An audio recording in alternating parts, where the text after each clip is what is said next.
प्यारे बच्चों good morning. अपन पढ़ रहे थे अचर गुणांकों का रेखिक अवकल समीकरण, linear differential equation with constant coefficient, जिसका स्टैंडर्ड फॉर्म होता है F D Y is equal to Q X. यानी यहाँ पे क्या होता है, डी का फंक्शन होता है। डी क्या है, यहाँ पे एक ऑपरेटर है। डी का मतलब होता है डी अपॉन डी एक्स, अवकल संकारक इसको अपन कहते हैं। तो ये तो क्या हो गया, डी का फंक्शन होना चाहिए। यहाँ पे डी का फंक्शन होता है, यहाँ पे वाई होता है, इधर केवल एक्स का फंक्शन होता है। तो ऐसी अगर कोई डिफरेंशियल इक्वेशन है तब वो कहलाती है अचर गुणांकों का रेखिक अवकल समीकरण कहलाता है। पहले अपन बात कर चुके हैं, इसका जो जनरल सॉल्यूशन होता है, व्यापक हल होता है, उसका फॉर्मूला होता है y इज इक्वल टू होता है C F plus P I. यानी पहले अपन कॉम्प्लीमेंट्री फंक्शन निकालते हैं, फिर पर्टिकुलर इंटीग्रल निकालते हैं। यदि राइट हैंड साइड जीरो है तो केवल अपने को सी एफ निकालना पड़ता है। और सी एफ निकालने का क्या तरीका होता है, ये जो फंक्शन है इसमें अपन क्या करते हैं, डी की जगह एम रखते हैं और उसको जीरो के बराबर रखते हैं, जो कि क्या कहलाती है, इसकी सहायक समीकरण यानी एक्सिलरी इक्वेशन कहलाती है। सबसे पहले अपन क्या करेंगे, सी एफ ज्ञात करेंगे, और सी एफ ज्ञात करने के लिए अपन क्या करते हैं, एक्सिलरी इक्वेशन लिखते हैं। डी की जगह एम करते हैं, उसको जीरो के बराबर करके उसका मान निकालते हैं। अब यहाँ से एम के मान अगर वास्तविक और भिन्न भिन्न आते हैं तब सी एफ क्या होगा, एम के मान अगर काल्पनिक है तब सी एफ क्या होगा, ये अपन डिस्कस पहले कर चुके हैं। आज अपन बात करेंगे कि पी आई अपन कैसे निकाल सकते हैं, पर्टिकुलर इंटीग्रल कैसे निकाला जा सकता है। तो पर्टिकुलर इंटीग्रल निकालने का फॉर्मूला ये होता है, P I is equal to होता है 1 अपॉन एफ डी। यानी जो डी का फंक्शन है उसको 1 अपॉन में लिखेंगे, राइट हैंड साइड में जो एक्स का फंक्शन है वो लिखेंगे। जो डी का फंक्शन है उसको 1 अपॉन में लिख देते हैं, राइट हैंड साइड में जो एक्स का फंक्शन है वो लिखा जाता है। अब फिर इसको सोल्व किया जाता है। अब यहाँ पे एक तो है जनरल मेथड, यदि एफ डी बराबर डी है, केस फर्स्ट अपन डिस्कस कर रहे हैं, यदि एफ डी बराबर डी है तब इसका फॉर्मूला होता है 1 अपॉन डी क्यू एक्स, और इसका फॉर्मूला होता है integration of Q X with respect to X. एक बार मैं दोबारा बता रहा हूं, यानी अगर अपने को पी आई निकालना है तो पी आई निकालने के लिए क्या करेंगे, यहां जो डी का फंक्शन है उसको अपन लिखेंगे 1 अपॉन में, राइट हैंड साइड में जो एक्स का फंक्शन है साथ में वो लिखेंगे। अब एक जनरल मेथड अपन पढ़ रहे हैं, एक तो अपन जनरल मेथड पढ़ेंगे, 4-5 अपन पढ़ेंगे पर्टिकुलर मेथड। तो क्यू एक्स का मान चाहे कुछ भी हो, ये जो मेथड मैं बता रहा हूं ये अपन कभी भी काम में ले सकते हैं। तो पहला केस, यदि एफ डी बराबर अगर केवल डी है, मान लो यहाँ पे केवल डी आ रहा है, तो उसका फॉर्मूला होता है 1 अपॉन डी क्यू एक्स बराबर होता है integration of Q X with respect to X. Case second है, यदि एफ डी बराबर है डी माइनस अल्फा के, यानी 1 upon D minus alpha Q x है, तब इसका फॉर्मूला होता है ई की power alpha x Q x e की power minus alpha x D x.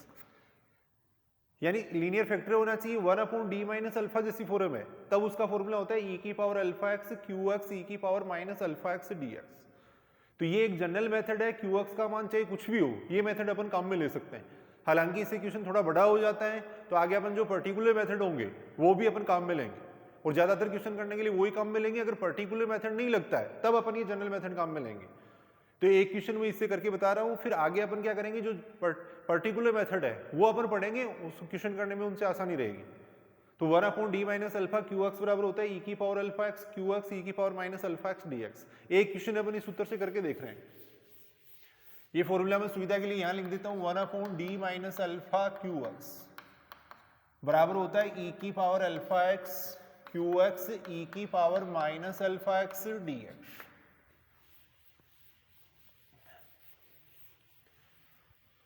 एक क्वेश्चन अपन करके देख रहे हैं, जैसे क्वेश्चन है D two y upon D x two, D two y upon D x two minus 5 D y upon D x plus 6 Y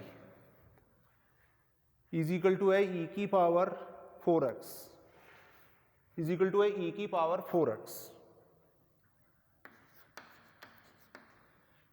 ई की पावर 4x।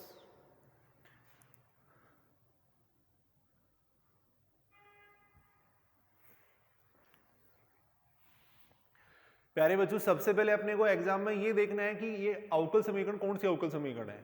तो अपन बात कर चुके हैं रेखिक अवकल समीकरण को किस तरीके से पहचानेंगे। रेखिक अवकल समीकरण का मतलब क्या होता है, यानी ऐसी समीकरण जिसमें आश्रित चर और उनके अवकलज है, उनकी घात क्या होनी चाहिए, एक होनी चाहिए, डिग्री एक होनी चाहिए। तो यहाँ पे अपन जिसके सापेक्ष अपन अवकलन करते हैं वो तो क्या होता है, स्वतंत्र चर होता है, और जिसका अपन अवकलन कर रहे हैं वो क्या होता है, आश्रित चर होता है। तो यहाँ पे आश्रित चर y है, और यहाँ अपन देख रहे हैं y की घात भी एक है, dy अपॉन dx की घात भी एक है, d2y अपॉन dx2 की भी घात एक है। तो इसका मतलब लीनियर डिफरेंशियल इक्वेशन हो जाएगी। और गुणांक है वो क्या, देखो अचर है, तो इसका मतलब इसको अपन अचर गुणांकों का रेखिक अवकल समीकरण कह सकते हैं। तो सबसे पहले एग्जाम में इसका नाम लिख देंगे जो कि अचर गुणांकों का रेखिक अवकल समीकरण है।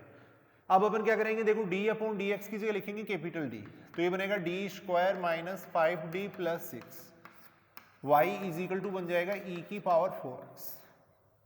d का मतलब हो गया d अपॉन डी एक्स, यानी ये d का फंक्शन हो गया, इधर y हो गया, इधर x का फंक्शन हो गया। अब सबसे पहले अपन निकालेंगे CF निकालेंगे, CF निकालने के लिए d की जगह m लिख देंगे, सहायक समीकरण लिखेंगे, तो m square minus 5m plus 6 is equal to 0 आएगा।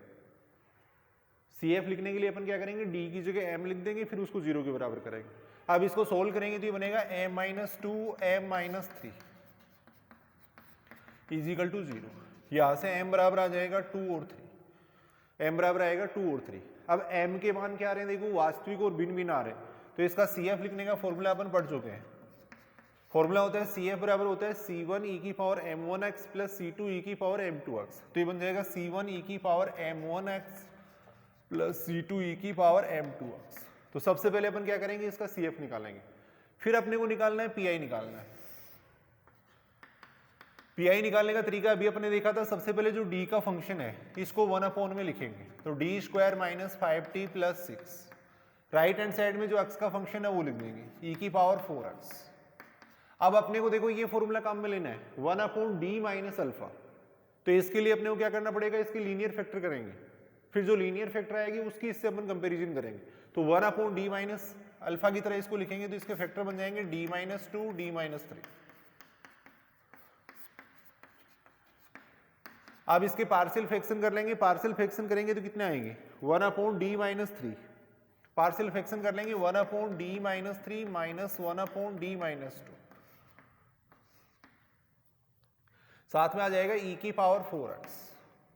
इसको लिख सकते हैं 1 अपॉन डी माइनस 3 e की power 4x minus 1 upon D minus 2 e की पावर 4x, ये आ जाएगा।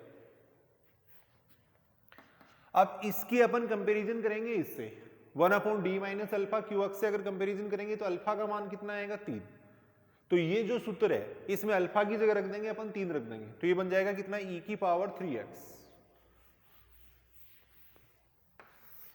अल्फा की जगह अगर अपन 3 लिखते हैं, इस सूत्र में अल्फा की जगह 3 लिखेंगे तो ये बनेगा e की पावर 3x।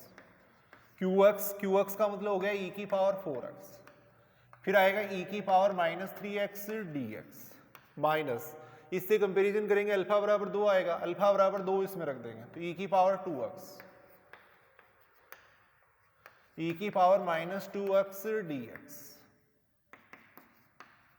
इसको सोल्व करेंगे ये बनेगा e की पावर x, ये बन जाएगा e की पावर 2x dx। e की पावर x का समाकलन करेंगे e की पावर x आएगा,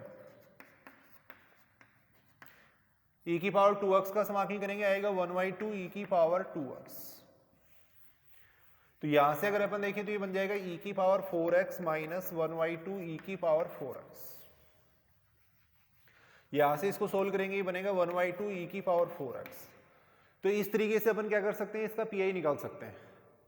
यहां अपन एक जनरल मेथड काम में ले रहे हैं 1 अपॉन डी माइनस अल्फा क्यूएक्स, फिर आगे मैं इसी क्वेश्चन को आपको एक शॉर्ट मेथड से करके बताऊंगा। ये तो एक जनरल मेथड है, जो क्यूएक्स का मान चाहे कुछ भी हो आप ये सूत्र काम में ले सकते हो, लेकिन आगे अपन इससे नेक्स्ट अपन एक पर्टिकुलर मेथड पढ़ेंगे। अगर क्यूएक्स है वो e की पावर ax टाइप का होता है तो सीधा ही अपन एक शॉर्ट मेथड से इस क्वेश्चन को कर सकते हैं, तो इसके नेक्स्ट अपन वो भी डिस्कस करेंगे। तो यहां अगर अपन देखें तो ये क्या आ जाएगा, PI आ जाएगा, अतः इसका जनरल सॉल्यूशन कितना आ जाएगा, देखो अतः व्यापक हल,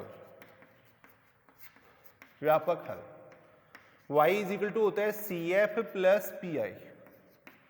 CF कितना हो गया C1 e की power 2x plus C2 e की पावर 3x, PI हो जाएगा 1/2 e की पावर 4x। ये आ जाएगा, इसका जनरल सॉल्यूशन आ जाएगा, व्यापक हल आ जाएगा। और वैसे भी अगर देखें तो व्यापक हल का मतलब क्या होता है, जितना अवकल समीकरण का ऑर्डर होता है उतने ही उसमें क्या होते हैं, सभी छत्र होते हैं। तो यहाँ अपन देख रहे हैं अवकल समीकरण का ऑर्डर कितना है, 2। ऑर्डर का मतलब होता है मैक्सिमम कितनी बार इसका अवकलन किया गया है, तो अधिक से अधिक 2 बार अवकलन किया गया, इसका मतलब ऑर्डर 2 हो गया, तो 2 ही सभी छत्र आ रहे हैं देखो इसके अंदर। तो ये क्या आ जाएगा, इस अवकल समीकरण का व्यापक हल आ जाएगा, जनरल सॉल्यूशन आ जाएगा। अब इसी क्वेश्चन को अपन एक शॉर्ट मेथड से करके देखेंगे।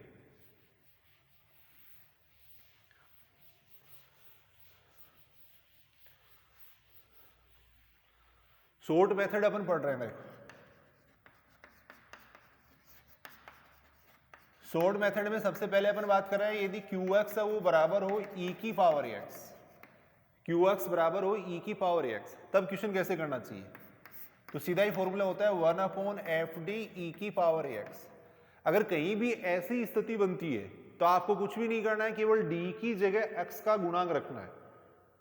अगर 1/fd हो यहाँ पे e की पावर x हो तो d की जगह अपन क्या करेंगे, x का कोफिशिएंट रख देंगे 1/fa e की पावर x। ये क्या होगा, इसका पी आ जाएगा, ये इसका पर्टिकुलर इंटीग्रल आ जाएगा। लेकिन ये ध्यान रखना है ऐसा करने पर fa क्या होना चाहिए, नॉट इक्वल टू 0 होना चाहिए। अगर d की जगह अपन x का कोफिशिएंट लिखते हैं तो इसका मान 0 नहीं बनना चाहिए। अगर 0 बन जाएगा तो ये इनफाइनाइट बन जाएगा फिर। तो इसलिए अगर d की जगह आप x का गुणांक रख रहे हो तो इसका मान 0 नहीं बनना चाहिए। अगर 0 बन रहा है तब अपन क्या करेंगे, यदि fa का मान 0 आ रहा है तब उसका फॉर्मूला होता है 1/fd e की पावर ax। इसका फॉर्मूला होता है x की power r factorial r e की पावर ax। तब अपन ये फॉर्मूला काम में लेते हैं। अगर 0 बन रहा है 1/fd e की पावर x का मान 0 बन रहा है तब फॉर्मूला होता है x की power r upon factorial r। जैसे मान लो इस टाइप का केस बन रहा है यहाँ पे 1/d माइनस a की पावर r जैसा केस बन रहा है भी। यहाँ पे अगर आप d की जगह अगर आप x की गुणांक अपन रखते हैं तो इसका मान देखो 0 बन रहा है। तो ऐसा अगर केस बनता है तब अपने को ये सूत्र काम में लेना है 1/d माइनस a की पावर r e की पावर x के बराबर होता है x की power r upon factorial r e की पावर x। तो ये एक पर्टिकुलर मेथड है। अगर qx बराबर e की पावर ax हो तब अपन उस क्वेश्चन को इस तरीके से कर सकते हैं। इसी क्वेश्चन को मैं देखो इस तरीके से करके बताता हूँ। CF निकालने का सेम तरीका रहेगा इस क्वेश्चन का, CF निकालने का सेम तरीका रहेगा। PI अपन कितना आसानी से निकाल सकते हैं, जो d का फंक्शन है उसको लिख देंगे 1/, में राइट हैंड साइड में साथ में जो x का फंक्शन है वो लिखेंगे अपन। अभी जो अपन मेथड पढ़ रहे थे उसमें अपन क्या करेंगे, अगर यहाँ पे e की पावर ax हो तो d की जगह अपन क्या करते हैं, x का गुणांक लिख देते हैं। e की पावर ax हो तो d की जगह अपन लिख देते हैं x का गुणांक। तो यहाँ d की जगह x का गुणांक लिखेंगे, 4 लिखेंगे तो ये बनेगा 16, यहाँ 4 लिखेंगे तो ये बनेगा 20। इसको सोल्व करेंगे, 16 और 6 22 हो गए, 22 में से 20 कम करेंगे तो 2 बनेगा, तो 1/2 e की पावर 4x। ये इसका पी आ गया। अभी जो अपन पीछे मेथड देख रहे थे उसमें अपने को क्या करना पड़ा था, पार्शियल फ्रैक्शन करने पड़े थे, फिर वो मेथड लगाना पड़ा था, इतना बड़ा सूत्र भी याद करना पड़ा था। लेकिन यहाँ अपन देख रहे हैं बिल्कुल शॉर्ट तरीके से अपन इस क्वेश्चन को कर सकते हैं। तो ये ध्यान रखना है, अगर राइट हैंड साइड में जो x का फंक्शन है वो e की पावर ax की फॉर्म में होता है तब अपन इस तरीके से उसका पी निकाल सकते हैं। क्या करना है आपको, सीधा d की जगह x का गुणांक लिखना है। अगर d की जगह x का गुणांक लिखने पे 0 बन रहा है तब तो उसके फैक्टर करने पड़ेंगे। अगर 0 नहीं बन रहा है तो वही क्या आ जाएगा, उसका पी आ जाएगा।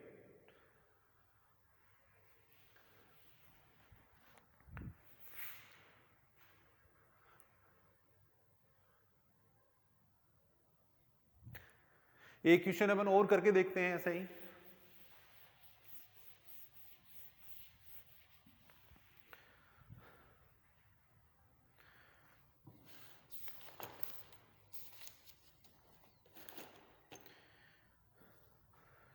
ये क्वेश्चन है d2y upon dx minus 3dy upon dx plus 2y is equal to e की पावर x।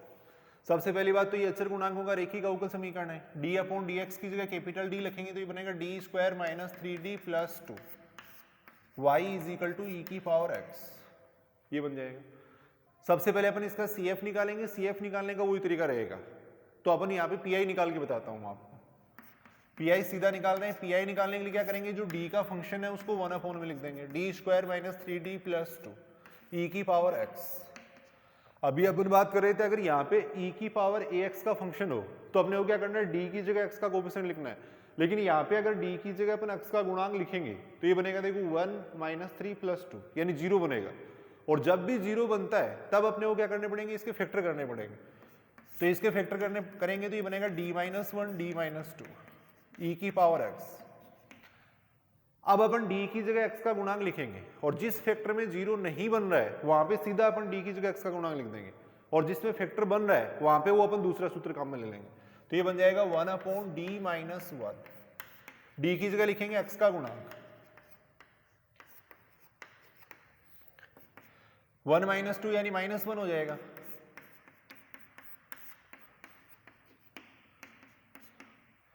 अभी आ जाएगा 1 अपॉन डी माइनस ए की पावर आर, इससे इसका कंपैरिजन करेंगे। 1 अपॉन डी माइनस ए की पावर आर ई की पावर ए एक्स से इसका कंपैरिजन करेंगे, तो सूत्र हो जाएगा एक्स की power R upon factorial R E की पावर ए एक्स। इससे अगर कंपैरिजन करेंगे तो आर का मान 1 आएगा, आर का मान 1 इसमें रख देंगे, तो ये बन जाएगा एक्स की पावर 1 फैक्टोरियल 1 ई की पावर एक्स, ये इसका पी आई आ जाएगा। अब सी एफ और पी आई को जोड़ के लिखेंगे तो इसका आंसर आ जाएगा। तो एक बार मैं थोड़ा सा दोबारा बता रहा हूँ, अगर राइट हैंड साइड में ई की पावर ए एक्स जैसा फंक्शन हो तो इस तरीके से आसानी से उसका पी आई निकाला जा सकता है। सीधा अपन डी की जगह एक्स का गुणांक लिख देंगे, ऐसा करने पे अगर 0 हो रहा है तो उसके अपन लीनियर फैक्टर करेंगे, जिस फैक्टर में 0 नहीं हो रहा है वहां सीधा अपन रख देंगे, जिस फैक्टर में 0 हो रहा है वहां पे अपन ये सूत्र काम में ले लेंगे। तो इसी के साथ अपन कल एक नया केस और डिस्कस करेंगे, उससे पहले कुछ एग्जाम्पल्स आप करके देख लेना। Thank you.